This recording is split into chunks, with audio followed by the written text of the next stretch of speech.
Dear students, mission merit के अगले video में आपका स्वागत है, जिसमें आपका मॉडल पेपर 2023 के लिए जो जारी किया गया है बिजनेस स्टडीज का, इसका कंप्लीट सॉल्यूशन देखेंगे हिंदी प्लस इंग्लिश वर्जन में। तो हमने जो है आर्ट्स और साइंस के सभी पेपर दे दिए हैं सॉल्यूशन के साथ में।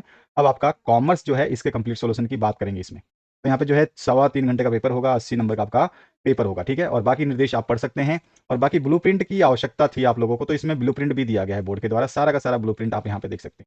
यहाँ पे अगर हम देखें तो ये सारे के सारे आपके जो भी चैप्टर हैं उसके अंक बाहर दिए गए हैं, आप देख सकते हैं यहाँ पर 5, 6, 7, 8, 9, 10, 11, 12 एंड 13 सभी के अंक बाहर, कितने नंबर का कौन सा चैप्टर आएगा वो आपको दिया गया है यहाँ पर। तो इन सभी चीज़ों को आपको जो है पीडीएफ मैंने डिस्क्रिप्शन बॉक्स में दे रखी है, वहाँ से आप डाउनलोड कर सकते हैं। और कैसे प्रश्न आएंगे, वस्तुनिष्ठ यानी कि एमसीक्यू जो प्रश्न आएंगे वो 12 आएंगे। और जो है उसके बाद में 18 प्रश्न 1 नंबर के आएंगे, जिसमें खाली स्थान 4 होंगे और प्लस में 1 नंबर के बाकी प्रश्न होंगे। उसके बाद में 13 प्रश्न जो है 2-2 नंबर के देखने को मिलेंगे। उसके बाद में आपको 4 प्रश्न जो है 3 अंक के और 3 प्रश्न जो है 4 अंक के मिलेंगे। इस तरह से आपका ब्लूप्रिंट है। और जो है चैप्टर कौन कौन सा कितने नंबर का है ये भी यहाँ पे दिया गया है। बाकी आपको ज़्यादा समझने की आवश्यकता नहीं है, इनसे कोई लेना देना आपको ज़्यादा नहीं है। एक चीज़ और बता दूं आपको, अंतिम जो प्रश्न रहेंगे उसमें आपको एमसीक्यू के जो है विकल्प मिलेंगे। जो बड़े क्वेश्चन हैं उसमें आपको एमसीक्यू मिलेंगे। जो निबंधात्मक प्रश्न है यहाँ पर एमसीक्यू मिलेंगे। जो 4 नंबर के प्रश्न है एमसीक्यू नहीं, आपको विकल्प मिलेंगे यहाँ पे, यानी कि अथवा वाले प्रश्न मिलेंगे।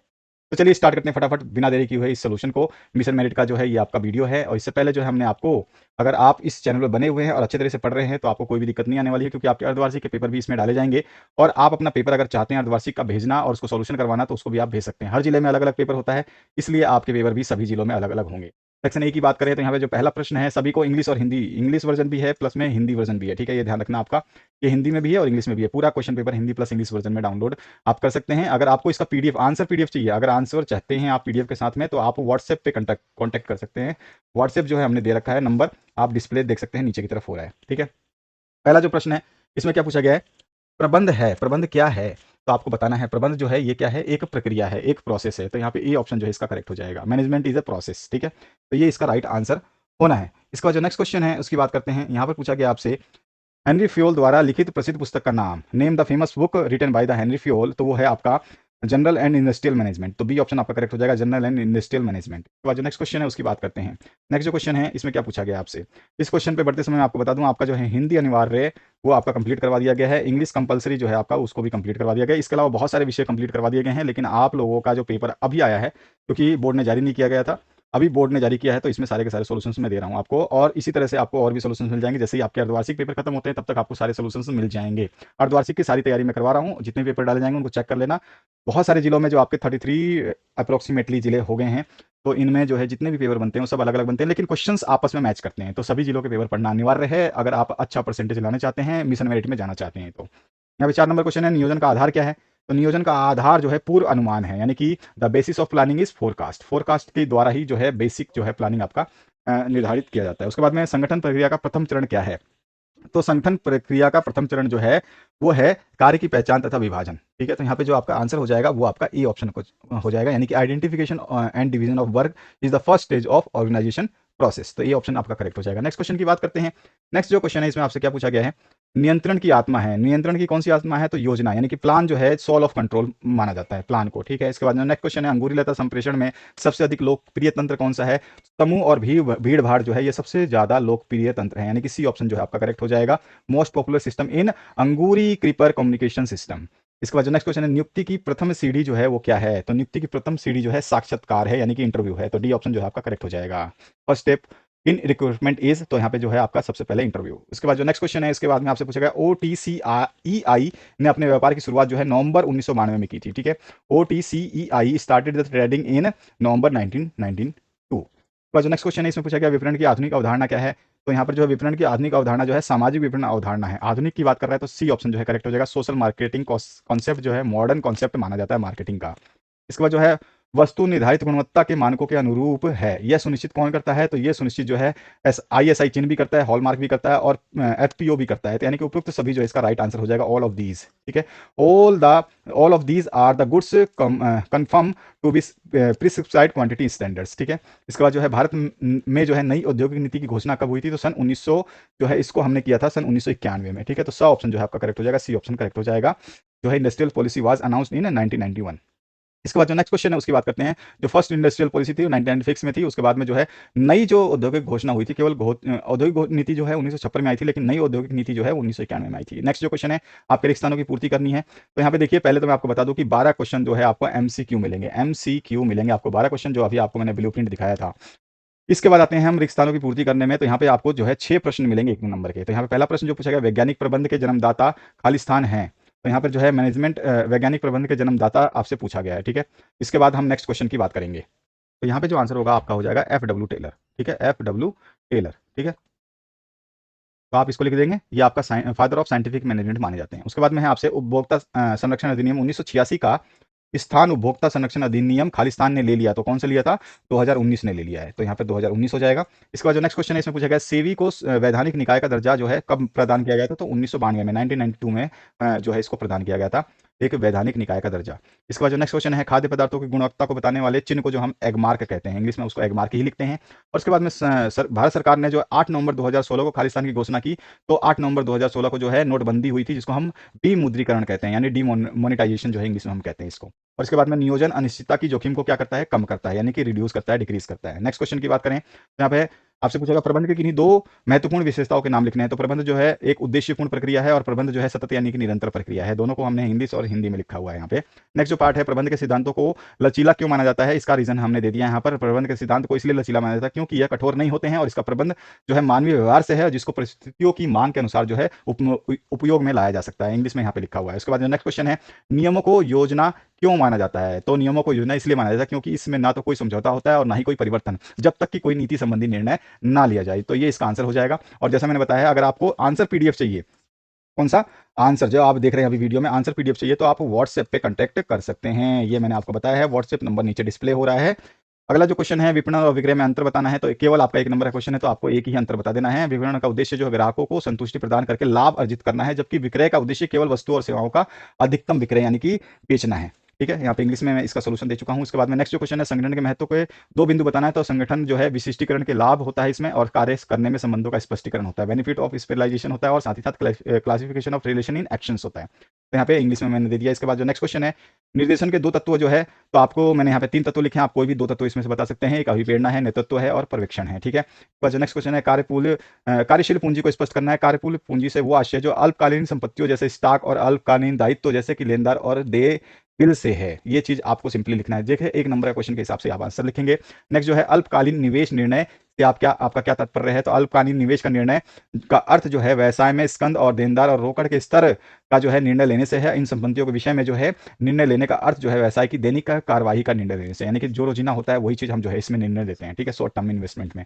इसके बाद जो नेक्स्ट क्वेश्चन है, विक्रय संवर्धन की पद्धतियों के नाम लिखने। तो इसमें विज्ञापन आता है, व्यक्तिगत विक्रय पर्सनल सेलिंग आता है, विक्रय संवर्धन यानी सेल्स प्रमोशन आता है, प्रचार यानी पब्लिसिटी आता है, एडवर्टाइजमेंट भी बोलते हैं।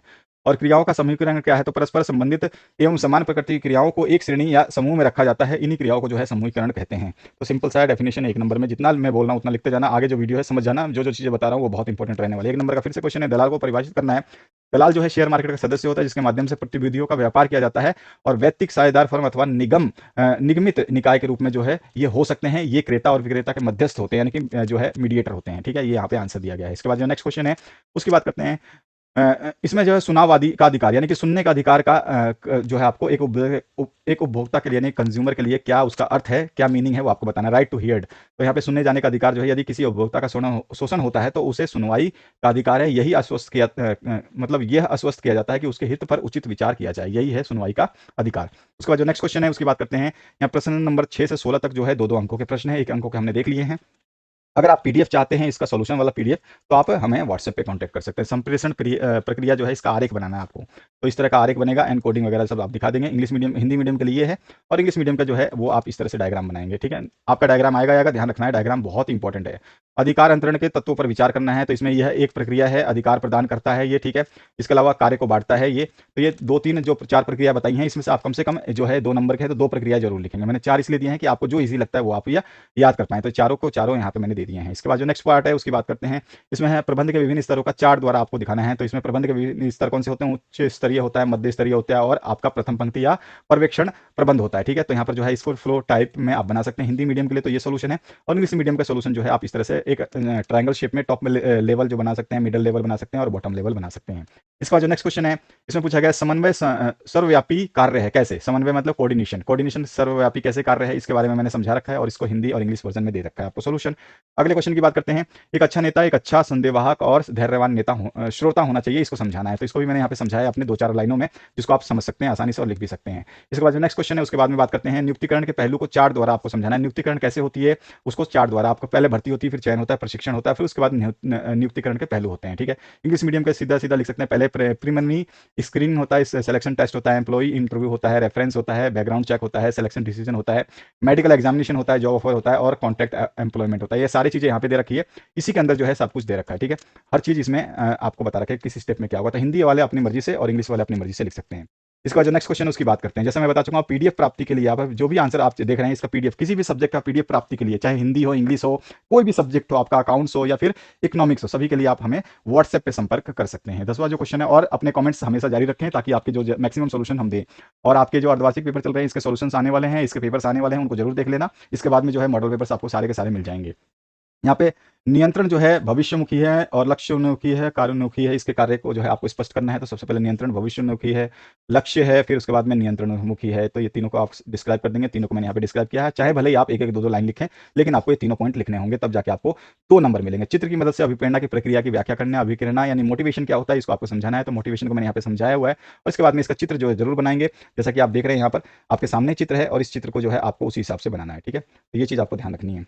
तो यहाँ पे जो है मैंने आपको जो है असंतुष्ट आवश्यकताएं, जिसको अनसेटिस्फाइड वांट कहते हैं, तनाव यानी फ्रस्ट्रेशन, उसके बाद में आवेग यानी ड्राइव, उसके बाद में व्यवहार संतुष्टि यानी कि बिहेवियर, और आवश्यकता की संतुष्टि सेटिस्फेक्शन, और तनाव में कमी रिडक्शन ऑफ फ्रस्ट्रेशन। तो ये आपको चार्ट बना करके जो है इसको यहाँ पे समझा देना है, जो कि मैंने यहाँ पे समझा रखा है हिंदी प्लस इंग्लिश वर्जन में। नेक्स्ट क्वेश्चन की बात करें तो नियंत्रण में तरलता अनुपात एवं शोध क्षमता अनुपात को किन्हीं 2 को उदाहरण सहित समझाना है। तो इनको भी मैंने तरलता और आपका शोध क्षमता अनुपात दोनों को समझा रखा है। तरलता ये रहा और शोध क्षमता ये रहा, उदाहरण भी दे दिया है मैंने।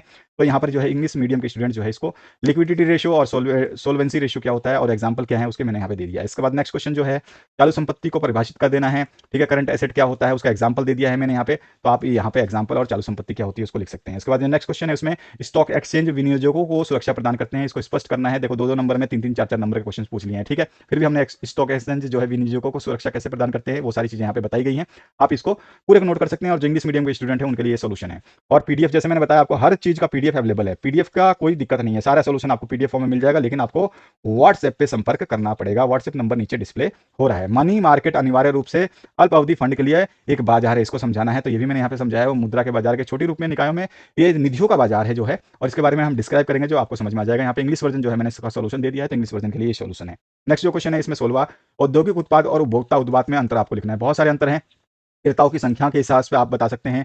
और देखिए क्योंकि यह 2 नंबर का है तो कम से कम 2 अंतर लिखना है। मैंने तो बहुत सारे अंतर लिखे कि 4 नंबर का क्वेश्चन आया तो 4 नंबर में क्या करोगे, तो सभी के हिसाब से मैंने आंसर दिए। आंसर मैंने अपने हिसाब से दिए हैं, लेकिन आपको गाइड कर रहा हूं कि 2 नंबर के हिसाब से कम 2 पॉइंट लिखने हैं। तो आप क्रेताओं की संख्या और मध्य स्तर, बस ये 2 पॉइंट लिख दोगे तो आपका आंसर जो है कंप्लीट माना जाएगा। अगर तीसरा लिख दे तो अच्छी बात है, चलो एक में गलती हो गई तो दूसरे में गलती नहीं होगी। तो कम से कम 2 से 3 पॉइंट जरूर लिखें। तकनीकी बातों का ध्यान रखा जाता है और इसमें बदले में क्रय जो है होता है वो भी आपको बताना है। तो यहाँ पे डिफरेंसेस मैंने इंग्लिश में बता रखा है। नंबर ऑफ बायर्स होता है, मीन लेवल होता है, मार्केट होता है, कीपिंग, टेक्निकल कंसिडरेशन होता है, ये सारे के सारे। और बाई इन एक्सचेंज जो है इसको भी आपको डिफाइन करना है। इसके बाद जो नेक्स्ट क्वेश्चन है कोई भी 2-3 पॉइंट आपको उसमें से लिख देने हैं। अब 4x3 यानी कि 3 नंबर के प्रश्न है, 4 करने हैं आपको। 3-3 अंकों के प्रश्न को कैसे करना है देखिए, यहाँ पे 17 से जो 20 तक के प्रश्न होंगे वो 3 अंक के हैं। यहाँ पे लिखा हुआ है सब कुछ, तो आपको ब्लूप्रिंट मैंने आपको दिखा दिया था, उसी के हिसाब से यहाँ पर क्वेश्चन दिए गए। उपभोक्ता संरक्षण अधिनियम 1986 के तहत जो है नियंत्रण या निवारण तंत्र क्या है उसको आपको समझाना है। तो बहुत सारे इसमें, जैसे कि जिला फोरम में 3 है, जिला फोरम है आपका, उसमें 2 मैंने पॉइंट डाले हैं, ये 2 पॉइंट इसके अंदर आते हैं। ठीक है, इसको पढ़ लेंगे। फिर उसके बाद में राज्य आयोग आता है, उसके भी 2 पॉइंट है, इसको भी आप पढ़ लेंगे। उसके बाद में राष्ट्रीय आयोग, राज्य के बाद में पूरा का पूरा नेशनल लेवल पे आता है, इसके भी 2 पॉइंट है, तो इसको भी आप पढ़ लेंगे। और ध्यान रखना कि अगर आपका 3 नंबर का क्वेश्चन है तो 3 पॉइंट तो आपको लिखनी है कैसे भी करके। आप चाहे भले ही 3 पॉइंटों में, पहला जैसे जीरा फोरम है तो उसमें आप 1 पॉइंट लिख दें। उसके बाद में जो है आपका राज्य आयोग है, इसमें भी 1 ही पॉइंट लिख दें। और इसी तरह से आपका राष्ट्रीय आयोग है, इसमें भी 1 ही पॉइंट लिख दें। तो इस तरह से आपका सोल्यूशन जो है कंप्लीट हो जाएगा। लेकिन मैंने यहाँ पे ज्यादा दिया है। सपोज करो कि 3 नंबर की जगह 4 नंबर में पूछा गया तो आपको सब कुछ लिखना पड़ेगा। यहाँ पे इंग्लिश वर्जन जो है, जो भी इंग्लिश मीडियम के स्टूडेंट है वो यहाँ से सोल्यूशंस को नोट कर सकते हैं। और जैसे मैंने बताया हर पीडीएफ आप जो है व्हाट्सएप से प्राप्त कर सकते हैं, व्हाट्सएप पे कमेंट करने के बाद में।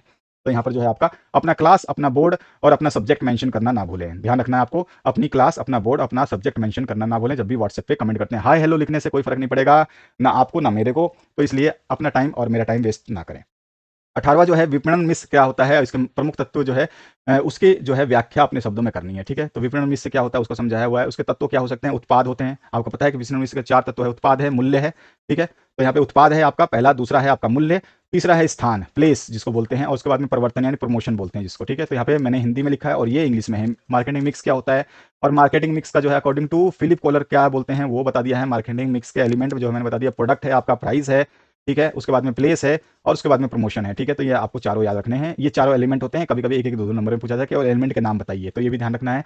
किसी संगठन के नियंत्रण के महत्व की व्याख्या करनी है। एक प्रभावी प्रणाली को लागू करने में संगठन द्वारा सामना की जाने वाली समस्याएं भी बतानी है। बहुत देखो 3 नंबर में क्वेश्चन पूछता है, लेकिन ये ऐसा पूछता है जैसे 6 नंबर का क्वेश्चन हो। ठीक है, तो यहाँ पे आपको तैयारी कराने के लिए इतना ज्यादा पूछा गया। इसमें से बहुत सारे क्वेश्चंस आपको बोर्ड में देखने को मिलेंगे, इसलिए आपको सावधानी से इस पूरे पेपर को पढ़ लेना है। ठीक है, तो यहाँ पर जो है नियंत्रण प्रबंध का एक महत्वपूर्ण जो है अनिवार्य कार्य है, और इसमें कौन कौन से कारक जो है जो नियंत्रण के महत्व को उजागर करते हैं। इसमें संगठन के लक्ष्य को प्राप्त करना होता है, मानकों का मूल्यांकन करना होता है। ठीक है, कम से कम देखिए आपका जो प्रश्न है वो 3 नंबर का है, तो कम से कम 3 पॉइंट। जैसे मैंने बताया कि जितने प्रश्न है उतने पॉइंट तो आपको लिखने हैं। संसाधनों का इष्टतम उपयोग और कर्मचारी अभिप्रेरणा, तो ये आप लिख देंगे। उसके अलावा मैंने बहुत सारे दे दिए हैं, अगर 4 नंबर 6 नंबर का पूछता है तो आप भी इसमें लिख सकते हैं। और जो आपको ईजी लगता है ना वही याद करना है, ऐसा नहीं है कि मैंने जो ले दिए वही याद करने हैं। मैंने पॉइंट सारे लिखे हैं ताकि आपको जो अच्छा लगता है वही आप याद करें।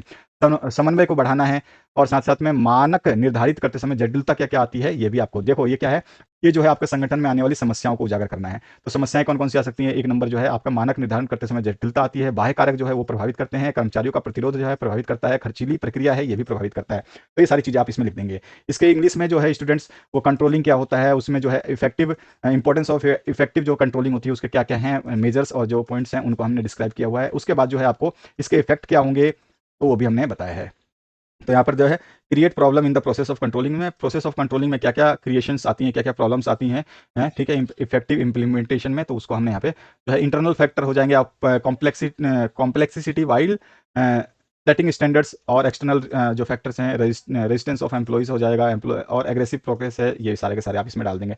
और याद रखना मैंने जितना बताया कि 3 पॉइंट के हिसाब से कम से कम 3 नंबर के हिसाब से 3 पॉइंट कम से कम आपको लिखने हैं। मैं भले ही 4 पॉइंट दूं 5 पॉइंट दूं उससे कोई आपको लेना देना नहीं है। आपको जो इजीली याद होता है वही पॉइंट आप लिखें। नियोजन क्या है, इसकी प्रमुख विशेषताएं क्या है, तो नियोजन का अर्थ आपको बता देना है। ठीक है, इसको कंप्लीट कराते हुए उसके बाद में इसके नियोजन की जो प्रकृति यानी कि विशेषताएं कौन कौन सी है। नियोजन जो है केंद्र बिंदु लक्ष्य प्राप्ति के लिए होता है। उसके अलावा नियोजन जो है प्रबंध का प्राथमिक कार्य है, नियोजन सर्वव्यापी है, नियोजन अवितरित है, ठीक है, अविरत है, और उसके बाद नियोजन जो है भविष्यवादी है, ये भी है। नियोजन जो है निर्णय लेने की रचना में जो है निहित है। नियोजन एक मानसिक अभ्यास है। इसमें से कोई भी 3 पॉइंट 4 पॉइंट जो है आपको लिखना है, जो इजी आपको लगता है वो कर देना है। मीनिंग ऑफ प्लानिंग मैंने यहाँ पे इंग्लिश में दे रखा है। ठीक है, उसके सारे पॉइंट्स जो है मैंने डिस्क्राइब कर दिया। First point, second point, then the third point, again the fourth point and fifth point you are watching, and then the six point and again the 7 point. इसमें से कोई 3 या 4 पॉइंट आपको लिखने हैं। अगर प्रश्न 4 नंबर का है तो 4 पॉइंट आपको लिखने ही लिखने हैं, ये ध्यान रखना। 3 अंकों का प्रश्न है तो 3 पॉइंट आपको लिखना ही लिखना है। कितने अंकों का प्रश्न उतने अंकों का पॉइंट आपको लिखने ही है। 21 से 23 तक के प्रश्न जो है 4 4 अंकों के हैं। चलिए देखते हैं इसको। टेलर और फेयोल के योगदान के विभिन्नताओं पर चर्चा करनी है, और इसमें समकालीन व्यावसायिक पर्यावरण में टेलर और फेयोल के योगदान की प्रासंगिकता पर चर्चा करनी है। दोनों क्वेश्चन देखते हैं। पहले टेलर और फेयोल के योगदान में क्या क्या अंतर हो सकता है, तो मैंने यहाँ पे योगदान में जो है अंतर लिखा हुआ, हर पॉइंट को मैंने समझाया हुआ है। फटाफट आपको पढ़ना है, अच्छे तरीके से आपको याद करना है। और पॉइंट जो मैंने बताया है कि अगर 4 अंकों का प्रश्न है कम से कम 4 पॉइंट आपको लिखने हैं। मैंने मैक्सिमम पॉइंट लिखे हैं जो आपको याद करना है, जो अच्छे तरीके से आपको याद होते हैं उन सारे पॉइंटों को याद करना है। और जो इंग्लिश वर्जन के स्टूडेंट है उनको भी मैंने बताया है, पहले आपको उसको डिस्क्राइब कर देना है, उसके बाद में जो जो पॉइंट्स हैं उसमें से कम 4 अंकों का है तो 4 पॉइंट जो है आपको लिख देने हैं। तो ये 4 पॉइंट आप अगर स्टार्टिंग में लिखना चाहते हैं तो ठीक है, बीच में से आप भी पॉइंट उठा सकते हैं, 5 नंबर 6 नंबर और 7 नंबर। इसके बाद में इसका अथवा पार्ट जो है इसमें क्या पूछा गया, समकालीन व्यावसायिक पर्यावरण में टेलर और फेयोल के योगदान की प्रासंगिकता पर विषय जो है आपको करना है। 1 मिनट और फिर आपका जो है यहाँ पर इसको कंप्लीट कर दोगे। समकालीन वैश्विक पर्यावरण में एफडब्ल्यू का योगदान क्या है, और इसको जो है फेयोल का योगदान क्या है उसको बता सकते हो। और इसको इंग्लिश में मैंने यहाँ पे कंप्लीट करा दिया है, तो बहुत ही सिंपलेस्ट लैंग्वेज में आपको दिया है, तो इनको आप जो है आसानी से याद कर सकते हो। और जो भी स्टूडेंट्स बाकी सब चीज़ें लिखना चाहते हैं तो मैंने इसमें सब कुछ दिया है। मतलब आपका फ्यूल में कंटेम्प्रेरी बिजनेस एनवायरनमेंट में जो है ना डिस्ट्रीब्यूशन, इसको हमें डिस्कस करना है, तो इसको पूरा का पूरा डिस्कस मैंने किया हुआ है। यहाँ पे सिद्धांत का नाम क्या है, कब तब क्या था अब क्या है, ये सारी चीज़ें इसमें दी गई हैं। तो ये टेबुलर फॉर्म आप याद कर सकते हैं। अगर आप इसमें से 3-4 पॉइंट लिख देते हो तो एग्जामिनर समझ जाएगा कि आपने पढ़ लिया है। तो 3-4 पॉइंट आप इसमें से लिख सकते हैं। मैंने 10-12 पॉइंट लिखे हुए हैं। इसके बाद जो है इंग्लिश वर्जन के स्टूडेंट्स जो हैं वो नीचे से आंसर इसको देख सकते हैं। अगर आप ये हिंदी मीडियम के लिए और इंग्लिश मीडियम के स्टूडेंट जो है वो यहाँ पर जो है अपने प्रिंसिपल को जो इंपॉर्टेंस को समझा सकते हैं। तो पॉइंट टू पॉइंट लिखा गया, हर चीज 1 to 1 बाई 1 to 1 बाई 1 समझाया गया है। ठीक है, तो इसको आप कंप्लीट करेंगे। उसके बाद में 22वां जो प्रश्न है, कर्मचारियों के चयन की प्रक्रिया का उल्लेख कर देना है, और ऑप्शन में है भर्ती के आंतरिक और बाह्य स्रोत बता देना है। चयन प्रक्रिया क्या होती है वो भी बता देना है। तो पहले हम बात करेंगे चयन प्रक्रिया की, उसके बाद में बाह्य और आंतरिक स्रोत। तो यहाँ पे चयन प्रक्रिया में जो है प्रारंभिक छानबीन होती है, चयन परीक्षण होता है, रोजगार साक्षात्कार होता है, संदर्भ और पृष्ठभूमि की जांच होती है, साथ साथ में चयन निर्णय होता है, चिकित्सा परीक्षण होता है और नौकरी की पेशकश होती है। इस तरह से सारे पॉइंट है। तो ये सारे प्रक्रियाओं को समझाने पड़ेंगे, भले ही इसमें एक एक लाइन लिखें, लेकिन आपको समझानी पड़ेगी क्योंकि ये चयन की प्रक्रिया है और इसमें रोजगार का अनुबंध होता है। ठीक है, तो ये सारे के सारे पॉइंट्स आपको लिखने पड़े। आपको भले ही इसमें से एक एक लाइन लिखना हो तो आप एक लाइन ही लिख सकते हैं, बस यहाँ पे फुल स्टॉप करिए, आपका काम खत्म। तो यहाँ पे ध्यान रखना कि आप फर्स्ट लाइन भी लिख देते हैं तो आपका आंसर जो है करेक्ट माना जाएगा। पॉइंटों को ध्यान रखना है। और जो इंग्लिश मीडियम के स्टूडेंट हैं वो भी सिलेक्शन बता सकते हैं। सिलेक्शन का प्रोसेस जो है प्रीलिमिनरी स्क्रीनिंग होती है, सिलेक्शन ऑफ टेस्ट होता है, एम्प्लॉयमेंट इंटरव्यू होता है, रेफरेंस एंड बैकग्राउंड चेक होता है और सिलेक्शन डिसीजन होता है, मेडिकल एग्जामिनेशन होता है और जॉब ऑफर होता है। उसके बाद में कॉन्ट्रैक्ट ऑफ एम्प्लॉइज होता है। तो इसके बाद में आपका नेक्स्ट जो इसके अथवा पार्ट में पूछा गया था कि भर्ती के आंतरिक और बाह्य स्रोत क्या है, उसकी बात करते हैं। तो आंतरिक स्रोत जो है इसमें 4-5 हम डिस्क्राइब कर देंगे, first, second, then third and then the fourth. उसके बाद में भर्ती के बाहरी सूत्र क्या होते हैं, तो इसमें भी 5-6 हम कर देंगे। देखो 4 नंबर का क्वेश्चन है, कम से कम 4 तो लिखने हैं, तो मैं यहाँ पे 5 लिखे हैं, तो 5 में से 4 आपको याद करने हैं अच्छे तरीके से। ये दूसरा है, तीसरा है, इस तरह से चौथा है और देन द पांचवा है। इसका इंग्लिश वर्जन जो है मैंने आपको इंग्लिश मीडियम के जो स्टूडेंट्स हैं उनके लिए जो है ट्रांसफर करना है, प्रमोशन करना है, एम्प्लॉय रेफरल्स है और फॉर्मर एम्प्लॉयज जो है उनका भी बताया है। एक्सटर्नल सोर्सेज में एडवर्टाइजमेंट है, एम्प्लॉय एक्सचेंजेस हैं और एम्प्लॉयमेंट पोर्टल्स हैं, एजुकेशनल इंस्टीट्यूशंस हैं और रिकमेंडेशंस, यानी कि जिसको हम बोलते हैं ना कि मेरे रेफरेंस से आया है। और इसके बाद में 23वां जो अंतिम प्रश्न जो है पूंजी संरचना को प्रभावित करने वाले कारकों का उल्लेख करना है। इसके और पार्ट में क्या पूछा गया है, कार्यशील पूंजी की आवश्यकता को प्रभावित करने वाले घटक को हमें समझाना है। 4 अंकों का प्रश्न है, कम से कम 4 पॉइंट आपको लिखने हैं। ध्यान रखना है, हर चीज बता रहा हूं मैं बार बार में, 4 पॉइंट या जो भी जितने भी अंकों का प्रश्न है उतने पॉइंट तो आपको ढंग से समझाने ही समझाने हैं, तभी जाके एग्जामिनर आपको आंसर देगा, आंसर के मार्क्स देगा। तो है पूंजी संरचना को प्रभावित करने वाले कौन से हैं। तो यहाँ पे देखो व्यवसाय का आकार होता है, ठीक है, बिजनेस का जो है आपका आकार होता है, कमाई यानी कि आय है वो है आपका, प्रतिस्पर्धा कंपटीशन है, जीवन चक्र की व्यवस्था, जीवन चक्र की अवस्था है, साख जो है आपका वो है, प्रबंध की जोखिम योग्यता है, साथ साथ में नियंत्रण है और पूंजी बाजार की स्थिति है, साथ साथ में कराधान नीति है, उसके बाद में पूंजी की लागत है। तो इनमें से कोई भी 4 फैक्टर बढ़िया तरीके से आपको याद होने चाहिए। ये नहीं कह रहा हूं कि सारे लिखिए, लेकिन इसमें से 4 पॉइंट आपको अच्छे तरीके से समझाने हैं, ठीक है, ध्यान रखना है। और इसके बाद में जो है मैंने यहाँ पर कैपिटल स्ट्रक्चर को जो भी अफेक्ट करते हैं फैक्टर्स, उसके बाद बिजनेस साइज है, अर्निंग्स है, जैसे मैंने बताया आपको इनकम अर्निंग्स होती है, उसके बाद में आपका कंपटीशन है, स्टेजेस ऑफ आपका लाइफ साइकिल है और उसके बाद में क्रेडिट जो है वर्थीनेस है, उसके अलावा जो है रिस्क एप्टीट्यूड मैनेजमेंट है, कंट्रोल है, स्टेज ऑफ कैपिटल मार्केट है और टैक्सेशन पॉलिसी है और कॉस्ट ऑफ कैपिटल है। ये सारे में से कोई भी 4 पॉइंट आपको अच्छी तरह से डिस्क्राइब कर देने हैं। नेक्स्ट जो है इसका अथवा और अंतिम पार्ट, कार्यशील पूंजी की आवश्यकता को प्रभावित करने वाले घटकों का वर्णन करना है। जो भी आवश्यकताएं होती हैं उनको, तो कार्यशील पूंजी की आवश्यकता को प्रभावित करने वाले प्रमुख घटक कौन कौन से हैं। तो व्यवसाय की प्रकृति है, नेचर ऑफ बिजनेस है, संचालन का स्तर है, ठीक है, उसके बाद में आपका व्यवसाय चक्र है, मौसमी कारक भी हैं इसमें, साथ साथ में उधार विक्रय की सुविधा है, उधार क्रय की सुविधा भी है और उत्पादन चक्र भी है और कुशल संचालन भी है, मुद्रास्फीति है, प्रायोगिकता का स्तर है और कच्चे माल की उपलब्धि है, साथ में विकास का प्रत्याशा है। तो 12 पॉइंट लिखे हैं, इसमें से कोई भी 4 पॉइंट जो आपको अच्छे तरीके से याद होते हैं, बेहतरीन तरीके से याद होते हैं, वो आपको लिखने हैं। बस आपको ध्यान रखना है, जो चीज बता रहा हूं उसको अगर आप नोट कर रहे हैं तो कोई दिक्कत नहीं होने वाली है। एग्जाम में हम ही जानते हैं कि आपको क्या लिखना है।